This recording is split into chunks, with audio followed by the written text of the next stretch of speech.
Hello everyone, आप सभी students ठीक होंगे।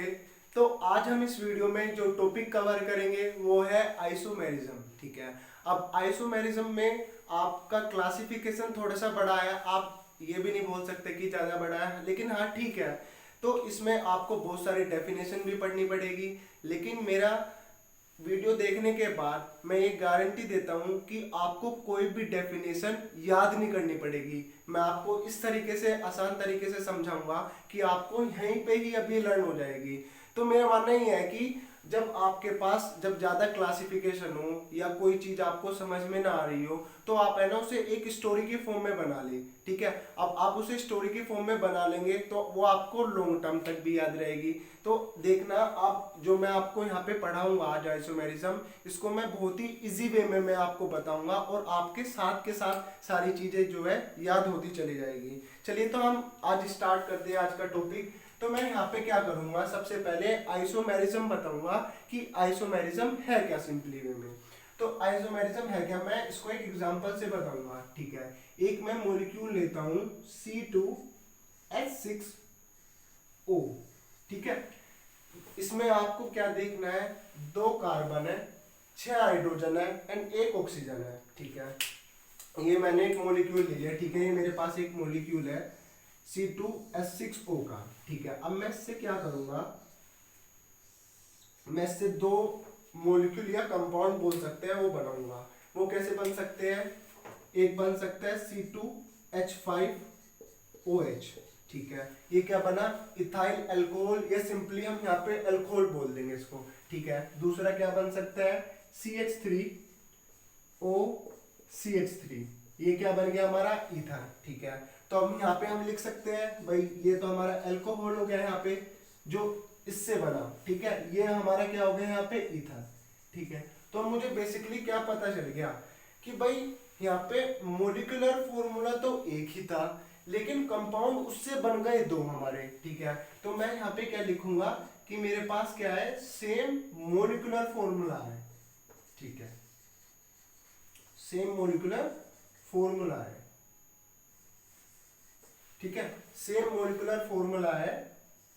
ठीक है, अब यहाँ पे क्या होगा, देखिए अल्कोहल ईथर की, ये आपको तो पता ही है कि अल्कोहल और ईथर की क्या होती है, डिफरेंट फिजिकल और केमिकल प्रॉपर्टी होती है। भाई अल्कोहल और ईथर की तो सेम तो प्रॉपर्टी नहीं हो सकती ना, तो मैं यहाँ पे लिखूंगा but they have different physical and chemical property. तो आपको देखिए मैंने अभी तक क्या बताया कि मैंने कोई एक मॉलिक्यूल लिया। ठीक है, उससे मैंने क्या करा, 2 कंपाउंड बनाए, एक अल्कोहल बना मेरा और एक क्या बना मेरा ईथर।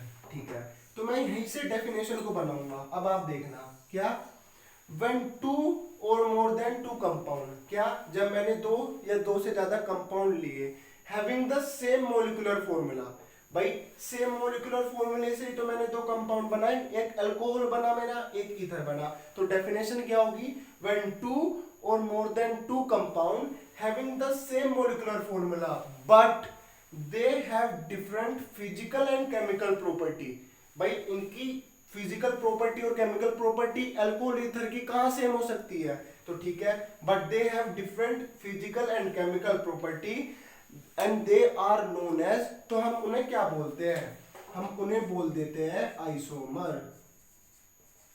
क्या बोल देते हैं, isomer. And this phenomena is known as isomerism. क्या बोलते हैं उसको, आइसोमेरिज्म, जो हम आज यहाँ पे पढ़ने वाले हैं। तो ये आज हमारा बेसिकली ये टॉपिक है आइसोमेरिज्म। तो अब आपको समझ में आ गया होगा कि भाई आइसोमेरिज्म होता क्या है। क्या होता है, when 2 or more than 2 compounds, यहाँ पे मैंने 2 या 2 से ज्यादा कंपाउंड, 2 कंपाउंड ले लिए मैंने, they have same molecular formula, इन दोनों का सेम मोलिकुलर फॉर्मूला था, but they have different physical and chemical property, लेकिन इनकी फिजिकल एंड केमिकल प्रॉपर्टी क्या होती है, डिफरेंट होती है। तो इसी हमने इसे क्या बोल दिया, आइसोमर, और इसी फिनोमेना को हमने आइसोमेरिज्म बोल दिया। ठीक है, तो यहाँ तक आपको बात समझ में आई। इसी तरीके से अब मैं क्लासिफिकेशन जो है आगे बताऊंगा आइसोमेरिज्म का होता क्या है। अब आपको इसमें कोई याद तो नहीं करना पड़ा कि भाई इसको मैं डेफिनेशन लिखी होगी कि मैं याद करता रहूं। सिंपल तरीके से क्या समझ लिया हमने कि मेरे पास कोई दो कंपाउंड थे जो किससे सेम मोलिकुलर फॉर्मूले से बन के बने थे, लेकिन जो मेरे पास दो कंपाउंड हो गए उन दोनों की physical and chemical property different different होगी, ठीक है। तो उसको मैं आइसोमर बोल देता हूं और उस फिनोमिना को हम क्या बोल देते हैं, आइसोमेरिज्म बोल देते हैं, ठीक है।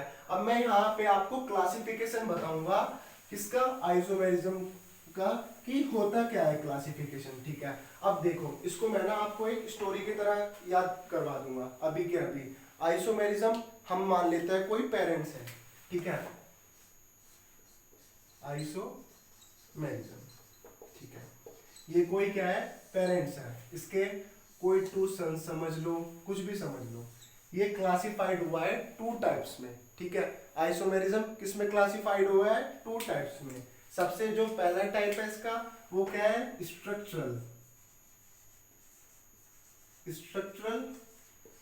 Isomers, and second one is stereo isomers. देखिए मैं आपको यहीं पे ना इनको बाद में मैं बताऊंगा तो अच्छे से डिटेल से डेफिनेशन के साथ, लेकिन मैं यहाँ पे भी आपको क्लियर करता चलूंगा कि भाई ये है क्या चीज, ठीक है। अब आपको ना यहाँ पे नाम से पता चल रहा होगा कि भाई स्ट्रक्चरल बोल रहा है, इट मींस इसमें कुछ स्ट्रक्चर के बारे में हम पढ़ेंगे। तो मैं इसका यहाँ पे क्या बनाऊंगा, यहीं पे मैं इसको डेफिनेशन देखो मैं आपको बता दूंगा। When two or more than two compound having the same molecular formula. देखिए जो ये मैंने यहाँ पे लाइन बोली है ना, क्या, when two or more than two compound having the same molecular formula, ये सब डेफिनेशन में लगेगी लास्ट तक जब तक आप आइसोमेरिज्म पढ़ेंगे, ठीक है, ठीक है। क्योंकि सेम मोलिकुलर फॉर्मूले से बनेंगे जो भी कंपाउंड्स बनेंगे, ठीक है। तो यहाँ पे क्या बोलूंगा मैं, when two or more than two compounds having the same molecular formula but different structure, जिनकी डिफरेंट स्ट्रक्चर होगी, is known as structural isomer and the phenomena is known as structural isomers, ठीक है। यहां तक आपको समझ में आया, क्या पढ़ा हमने, तो क्या पढ़ लिया हमने यहाँ पे स्ट्रक्चरल आइसोमेरिज्म के बारे में, क्या कि भाई when two or more than two compound having the same molecular formula but they have different structure is known as structural isomer and the phenomena is known as structural isomerism, ठीक है। यहां तक हमारा क्लियर हुआ कि भाई structural के बारे में हम स्ट्रक्चर से रिलेटेड पढ़ेंगे, ठीक है। अब स्टीरियो में चलते हैं। स्टीरियो में सिंपल पहले वही line, when the two compounds having the same molecular formula but, अब ध्यान से सुनना, they have same structural, इनकी स्ट्रक्चर भी सेम होती है but they have different arrangement of atoms or groups in space, or we can say that they have different ligands in 3D space are known as stereoisomers। समझ में आया? तब मैं definition के साथ इनके एग्जांपल के साथ और अच्छे से बताऊंगा, ठीक है। अब हम चलते हैं स्ट्रक्चरल आइसोमर्स के ऊपर कि भाई स्ट्रक्चरल आइसोमर्स जो है ना ये भी क्लासिफाइड हुआ 4 टाइप्स में, ध्यान से सुनना उसको, ठीक है। अब स्ट्रक्चरल जो है ये भी भाई 4 भागों में बट गया, ठीक है। अब इसके 4 भाग कौन कौन से थे वो देख लेते हैं हम, समझ में आ गया ना। चलो एक ऐसे भी देख लो, आइसोमेरिज्म 2 बेटे थे इसके, स्ट्रक्चरल और स्टीरियो। अब स्ट्रक्चरल के पास 4 आए, ठीक है, 4 बेटे हो गए, ऐसे समझ लो। तो सबसे पहले यहाँ पे क्या हो गया, सबसे पहले क्या हुआ, आयोनाइजेशन। इसका जो पहला टाइप है यहाँ पे वो क्या है, आयोनाइजेशन आइसोमर्स, ठीक है। दूसरा हम क्या पढ़ेंगे, लिंकेज आइसोमर। मैं इनके बारे में जब आप डिटेल में तभी बता दूंगा, एक इनका डेफिनेशन भी विद एग्जांपल, तभी आपको साथ के साथ डेफिनेशन याद हो जाएगी, जैसे आपको आइसोमर्स की स्ट्रक्चर की याद होगी स्टीरियो की एंड, ठीक है। लिंकेज हो गया। Then third one is hydrated isomers and fourth one is coordination isomers, ठीक है। ये समझ में आया, यहाँ पर स्ट्रक्चर के 4 हो गए, आयोनाइजेशन, लिंकेज, हाइड्रेटेड, कोऑर्डिनेशन। अब हम स्टीरियो को करते हैं। देखिए जो स्टीरियो है ये 2 टाइप्स में क्लासिफाइड हुआ। फर्स्ट वन इज ज्योमेट्रिकल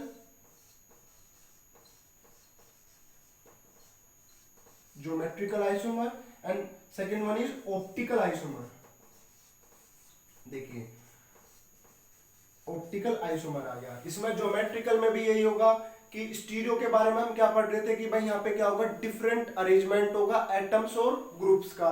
इसमें भी ज्योमेट्रिकल में क्या होगा, डिफरेंट अरेंजमेंट होगा एटम्स और ग्रुप के बारे में पढ़ेंगे।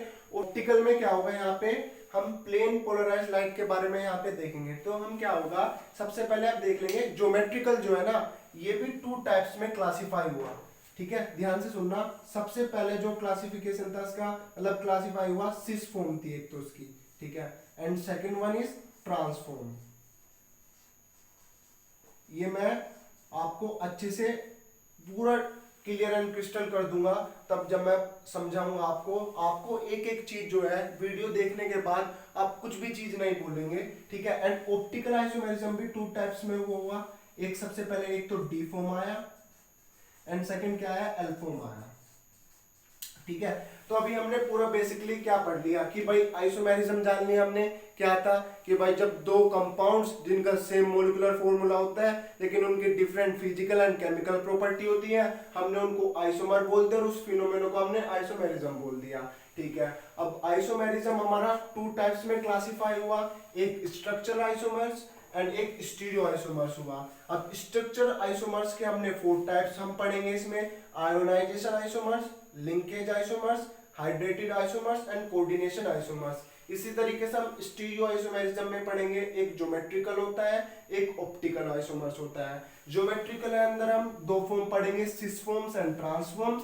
ऑप्टिकल के अंदर हम D form and L form.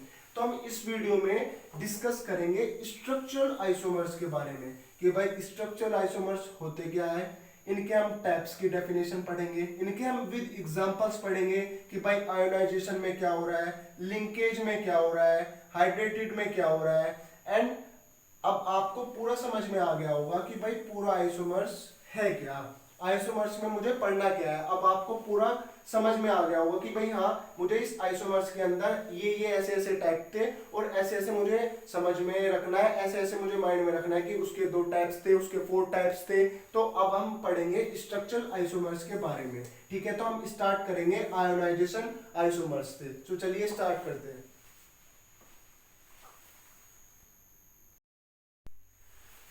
चलिए तो स्टार्ट करते हैं। हमारा फर्स्ट टाइप आयोनाइजेशन आइसोमर। देखिए आयोनाइजेशन आइसोमर क्या कहता है, ionization isomer differ in the structure. देखिए मैंने सबसे पहले बोल देता हूँ किसका पार्ट्स पढ़ रहे हैं, स्ट्रक्चरल आइसोमेरिज्म के अंदर। और स्ट्रक्चरल आइसोमेरिज्म के अंदर मैंने क्या बोल देता, क्या होता है यहाँ पे डिफरेंट स्ट्रक्चर होती है। तो ये यही तो बोल रहा है क्या कि isomer ionization isomer differ in the structure due to the difference of position of ligands ion in coordination sphere and ionization sphere. देखिए ये मैं आपको समझाऊंगा क्या कह रहा है ये कि difference of position of ligands ion in coordination sphere and ionization sphere. ये हम एग्जांपल से समझेंगे। यहाँ पे हमारे पास कोई कोऑर्डिनेशन स्पेयर था। अब आप इसको ध्यान से देखो, NH3 थे यहाँ पे अंदर, Cl2Br2, 2 क्लोरीन थे, 2 ब्रोमीन बाहर थे। अब मैंने इसको एक्वस मतलब पानी में गिरा तो ये आयनाइज हुआ। आयनाइज कैसे हुआ, पूरा मैंने क्या कहा था, जो ब्रैकेट के अंदर होता है, जो कोऑर्डिनेशन स्पेयर के अंदर होता है वो तो पूरा एक साथ होता है। ठीक है, बताया था ना मैंने IPSC में जब मैंने नेमिंग कराई थी। ठीक है, और ये 2Br नेगेटिव ये अलग हुआ। ठीक है, यहाँ पे ये आयनाइज हो गया। इसी तरीके से अभी आगे ना देख के पहले इसको देखो एग्जांपल को। इसमें क्या है, अब यहाँ पे क्लोरीन देखो, ध्यान से समझना। यहाँ पे क्लोरीन क्या है, यहाँ पे कोऑर्डिनेशन स्पेयर के अंदर है। इस एग्जांपल में क्या है, ब्रोमीन क्या है, कोऑर्डिनेशन स्पेयर के अंदर है। तब कि यहाँ पे क्या था, वो आयोनाइजेशन था, बाहर था, आयोनाइजेशन स्पेयर था। ठीक है, तो ये क्या कह रहा है, ड्यू टू द, क्यों होता है differ in the structure, due to the difference position of ligands. तो भाई ये मेरा लिगेंड्स ही तो था यहाँ पे क्लोरीन। अब ये इस बार अंदर न के यहाँ पे बाहर चला गया, इस बार ब्रोमीन अंदर आ गया कोऑर्डिनेशन स्पेयर के। तो इससे फर्क क्या पड़ा, अब इसका रिजल्ट देखते हैं फर्क क्या पड़ा। जब हमने इसको एक्वस में गिरा तो ये 2 ब्रोमीन अलग टूटा, क्लोरीन अंदर था, तो क्लोरीन कोऑर्डिनेशन स्पेयर के अंदर रहा। तब मैंने इसकी AgNO3 से रिएक्शन करवाई, इस पूरे आयन जो ये मेरा आयनाइज हुआ। तो ये तो आपको पता है AgNO3 इससे रिएक्ट करा ब्रोमीन आयन से, तो इसने क्या बना लिया, AgBr बना लिया। ठीक है, बना लिया। यहाँ पे क्या हुआ, यहाँ पे मेरे 2 क्लोरीन आयन थे बाहर। अब AgNO3 इससे रिएक्शन करेगा तो क्या बना, सिंपल सी है, ये तो सब्स्टिट्यूशन हो रहा है। NO3 AgCl आ गया और यहाँ पे NO3 निकल गया, तो AgCl यहाँ पे बना। तो यहाँ पे क्या होगा, जब AgBr बनता है तब तो यहाँ पे हमें येलो पीपीटी मिलती है। ठीक है, लेकिन जब AgCl मिलता है यहाँ पे हमें व्हाइट पीपीटी मिल रही है। तो मेन रीजन है क्या, किस वजह से हुआ ये आयोनाइजेशन आइसोमर, ये समझ लो। मेन रीजन किसकी वजह से हुआ, difference of position of ligands. एक बार तो भाई दूसरा लिगेंड्स बाहर आ गया कोऑर्डिनेशन स्पेयर के, एक बार दूसरा आ गया, उसकी वजह से हमारा ओवरऑल किस पे, रिजल्ट पे इफेक्ट पड़ गया। तो मैं लास्ट में नोट में क्या लिख सकता हूँ अपना नोट बना के, कि मेरा जो ये आयोनाइजेशन आइसोमर किस वजह से कोज हो रहा है, डिफरेंस ऑफ एटम्स और ग्रुप्स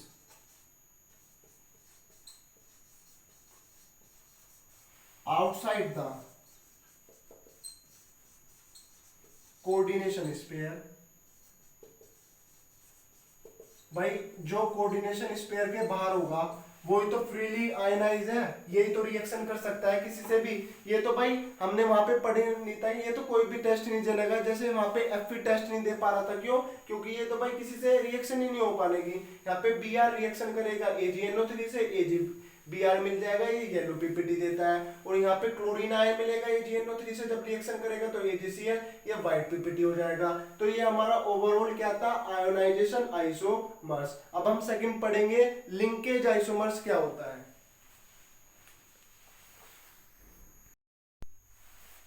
सो सेकंड टाइप हमारा लिंकेज आइसोमर्स है क्या। ठीक है, लिंकेज आइसोमर्स में है क्या, complex having same molecular formula, same ligand but different coordinating site are known as linkage isomers. देखिए क्या कह रहा है, कॉम्प्लेक्स सेम मॉलिक्यूलर फॉर्मूला, वो तो मैंने बता दिया था।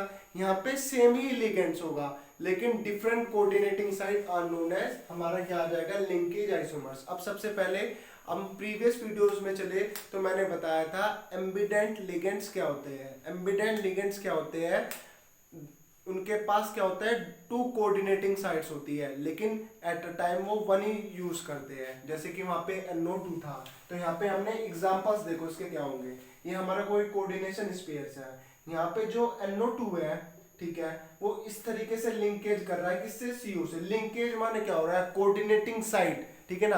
यहाँ पे कोऑर्डिनेटिंग साइट देखो NO2 की किससे है, यहाँ पे N से हो रही है कोऑर्डिनेटिंग साइट, ठीक है। एंड इसके साथ जो हमारा दूसरा मैंने एग्जांपल लिया है, वो इसमें कोऑर्डिनेटिंग साइड NO2 की किससे हो रही है, O से। जैसे हम आईपीएससी नेमिंग हमने प्रीवियस वीडियो में देखा, अगर मैं इसकी आईपीएससी नेमिंग, अगर मैं इसका नेम लिखता तो कैसे लिखता, नाइट्रिटो N, ठीक है, और इसका नाम लिखता तो नाइट्रिटो O लगाता मैं। तो यहाँ पे क्या हो रहा है, ये तो बोल रहा है कि सेम लिगेंड्स है लेकिन कोऑर्डिनेटिंग साइड जो है हमारी डिफरेंट होगी, डिफरेंट कोऑर्डिनेटिंग साइड जैसे मैंने बता दिया NO2 में यहाँ से N से लिंकेज कर रहा है ये, ठीक है, सेंट्रल मेटल एटम से, ठीक है, यहाँ से O से सेंट्रल मेटल एटम से लिंकेज कर रहा है, तो डिफरेंट कोऑर्डिनेटिंग साइड हुआ है ना। तो यहाँ पे ये कोस कौन करा रहा है, यहाँ पे कराते हैं एम्बिडेंट लिगेंड्स। एम्बिडेंट लिगेंड्स हमारे लिंकेज आइसोमेरिज्म का सबसे बड़ा रीजन होता है, ठीक है। अब सेकंड एग्जांपल ले लेते हैं, यहाँ पे NO2 था, देखो यहाँ पे क्या हो रहा है, सेंट्रल मेटल एटम से Fe से ये यहाँ पे लिंकेज किसका हो रहा है, N का लिंकेज हो रहा है, ठीक है। लेकिन हम इस एग्जांपल में देखें तो यहाँ पे लिंकेज किसका हो रहा है, O का। तो ये भी हमने सिंपल तरीके से समझ लिया। लिंकेज आइसोमेरिज्म क्या होता है, दे हैव डिफरेंट कोऑर्डिनेटिंग साइट, जिनकी डिफरेंट कोऑर्डिनेटिंग साइट होती है। ये लाइन तो आपको हमेशा याद ही रहने वाली है पूरे आइसोमर्स जब तक आप पढ़ोगे, बस आसान से इसका भी डेफिनेशन आप आराम से लिख सकते हो। अब हम थर्ड टाइप पढ़ेंगे, हाइड्रेटेड आइसोमर्स। चलिए उसको भी पढ़ते हैं।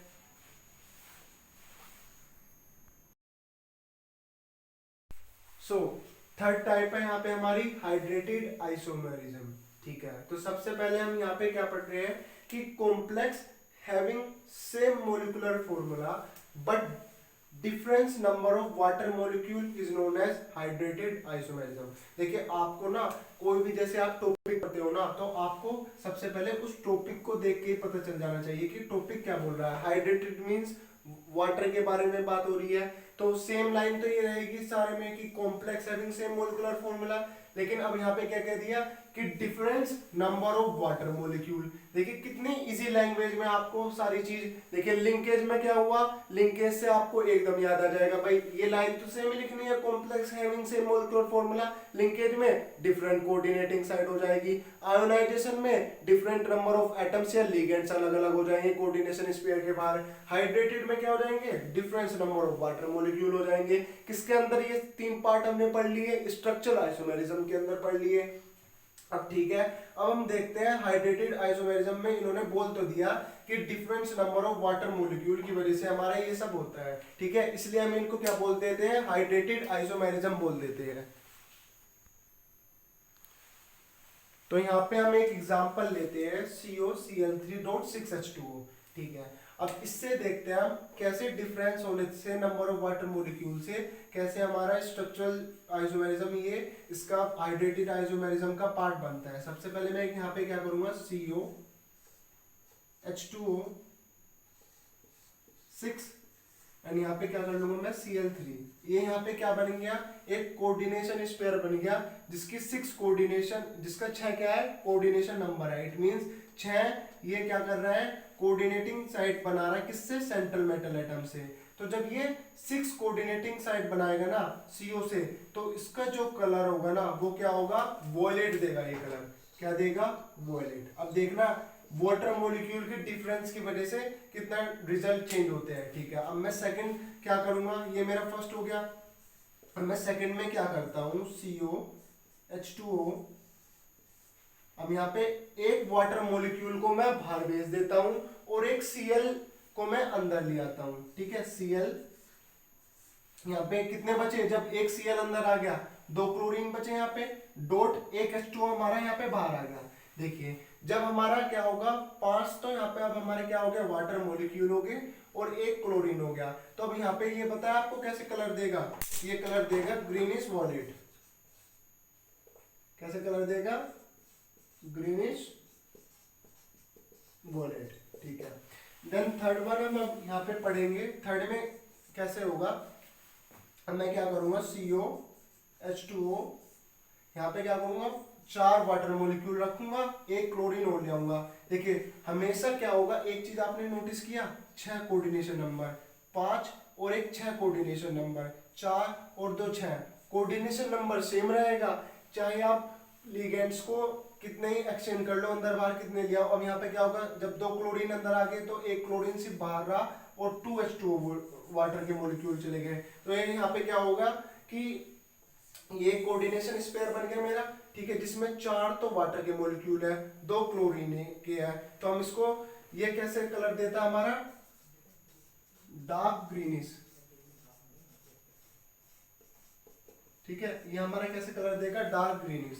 और एक फोर्थ होगा, इसमें क्या होगा, COH2O 3 इसके आ जाएंगे, Cl3 अंदर आ जाएंगे, डॉट 3H2O। इस केस में कोई पॉसिबिलिटी नहीं होगी, नॉट पॉसिबल।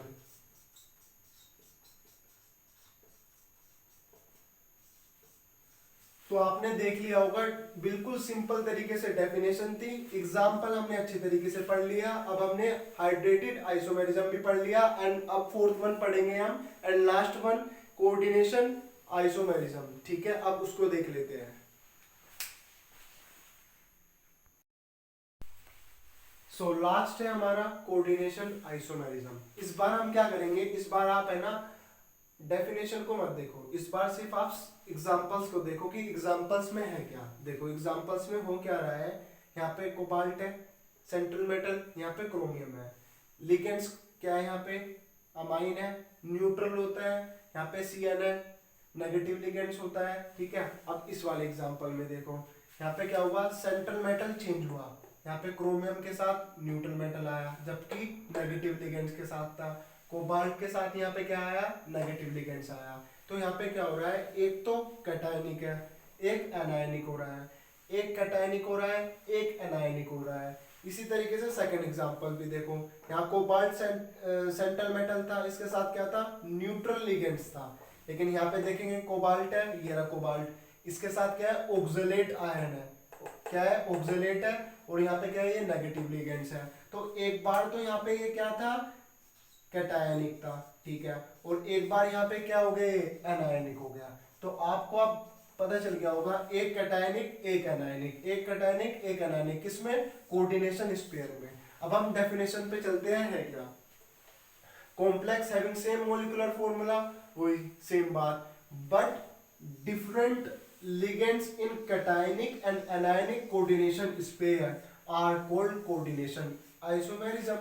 यही तो मैं बोल रहा हूँ कि क्या, different ligands in cationic and anionic में, एक बार यहाँ पे क्या हो गया, NH3 किसके साथ था, कोबाल्ट के साथ था, ये डिफरेंट ligands किसके साथ हम कंपैरिजन कर रहे हैं, CN के साथ, ठीक है। अब यहाँ पे क्या हो गया था, इस बार ये क्रोमियम न्यूट्रल लिगेंड के साथ आ गया। तो क्या हो रहा है, यहाँ पे डिफरेंट लिगेंड हो रहा है कैटायनिक और एनायनिक कोऑर्डिनेशन स्पेयर में। तो हमने उसे क्या बोल दिया, कोऑर्डिनेशन आइसोमेरिज्म बोल दिया। तो हमने ये स्ट्रक्चरल आइसोमेरिज्म्स के 4 टाइप्स पढ़ लिए, और हमने कितने बेसिक से पढ़ लिए कि भाई ना तो आपको डेफिनेशन याद करने की जरूरत है, ना ही आपको एग्जांपल्स याद करने की जरूरत है। मैं ये नहीं बोल रहा कि मेरी वीडियो जो है 100 स्टूडेंट्स देखो, नहीं यार, 2 स्टूडेंट्स देखो, लेकिन वीडियो को एंड तक देखो। देखना आप, जो वे 100 स्टूडेंट्स हो गए ना देखने वाले, वे 2 स्टूडेंट्स जो है जो वीडियो को एंड तक देखेंगे, वे उनसे ज्यादा जानते होंगे। तो यार कमेंट करके बताया करो कि यार वीडियो आपको कैसे लगी, ठीक है। तो आज हम इस वीडियो में इतना ही रखेंगे। स्ट्रक्चरल आइसोमेरिज्म के हमने टाइप्स जो है पूरे कवर अप कर लिए हैं, एंड नेक्स्ट वीडियो में हम स्टीरियो आइसोमेरिज्म पढ़ेंगे, उसके हम ज्योमेट्रिकल आइसोमेरिज्म पढ़ेंगे एंड ऑप्टिकल आइसोमेरिज्म पढ़ेंगे, उनके सब टाइप्स पढ़ेंगे हम, ठीक है। जो हमारा बेस रखेगा VBT, valence bond theory and CFT. हम इसको 3 से 4 वीडियोस में चैप्टर को कंप्लीट कर देंगे। देन उसके बाद मैं इंपॉर्टेंट क्वेश्चंस की सीरीज लाऊंगा जो सेमेस्टर्स के लिए हेल्प करेगी, इंपॉर्टेंट क्वेश्चंस बता दूंगा, एंड बीएससी 3rd ईयर वालों के लिए एमसीक्यू सीरीज लाऊंगा इसी चैप्टर से रिलेटेड, कोऑर्डिनेशन कंपाउंड से। तो आप बने रहिए, प्लीज इसको सब्सक्राइब करिएगा एंड चैनल को सब्सक्राइब करिए, शेयर करिएगा। जय हिंद, जय भारत।